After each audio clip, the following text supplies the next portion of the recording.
Example, the ratio of two numbers is 3:5 and their sum is 64. Find the numbers. Answer. Here ratio is given 3:5. Therefore, sum of the ratio is equal to 3 plus 5 is equal to 8.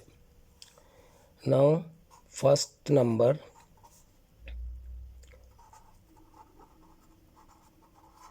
is 3 by 8 into 64.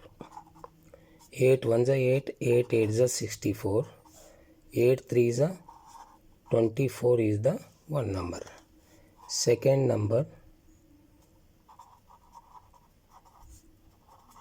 is 5 divided by 8 into 64.